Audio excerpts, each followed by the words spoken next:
قرآن کریم میں ہے کہ حضرت موسیٰ علیہ السلام جب پیدا ہوئے، یہ وہ زمانہ تھا کہ فرعون کو نجومیوں نے ایک خواب کی تعبیر دی تھی کہ اسرائیل میں ایک بچہ پیدا ہوگا اور وہ تیری حکومت مصر تس نس کر دے گا، تہو بالا کر دے گا۔ تو فرعون نے حکم دے دیا کہ جو بھی بچہ پیدا ہو وہ قتل ہو جائے۔ حضرت موسیٰ جب پیدا ہوئے تو ماں کو برداشت نہیں ہوا کہ وہ اسے قتل کرے۔ اللہ نے اس کے دل میں یہ بات ڈالی کہ اس کو کپڑے میں لپیٹو اور بکس میں رکھو اور بکس بند کر کے دریا میں چھوڑو۔ خیر لمبا قصہ ہے سورۃ طٰہٰ اور قصص میں۔ اب وہ صندوق جس میں حضرت موسیٰ ہے وہ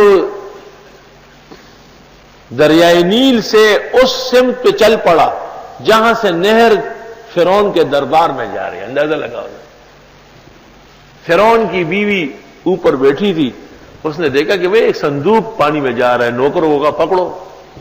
جب پکڑ کے لایا گیا اور کھولا گیا تو اس میں حضرت موسیٰ علیہ السلام بیٹھے ہوئے۔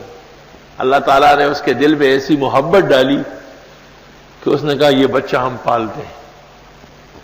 قرآن کریم میں اللہ فرماتے القیت علیک محبۃ منی، میں نے آپ کی محبت پیدا کی۔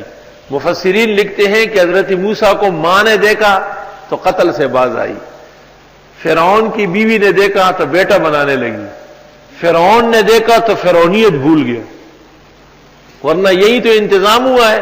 اتنی عقل اس کی نہیں تھی کہ یہ انہی بچوں میں سے کوئی ہوگا جو میری سلطنت کو تس نس کر دے گا۔ وہ بھی رضامند ہو گیا کہ چلو اس کو پال لیتے ہیں۔ وَأَلْقَيْتُ عَلَيْكَ مَحَبَّةً مِّنِّي، یہ آیت اگر کاغذ پر لکھ کر کے مغرب و عشاء کے درمیان بغیر لکیروں والے کے اور پاس رکھیں، جو ناحق تنگ اور پریشان کرتا ہے وہ محبت و دوستی شروع کر دے، لیکن ایسا نہ ہو کہ معاشقوں کے لیے استعمال کریں۔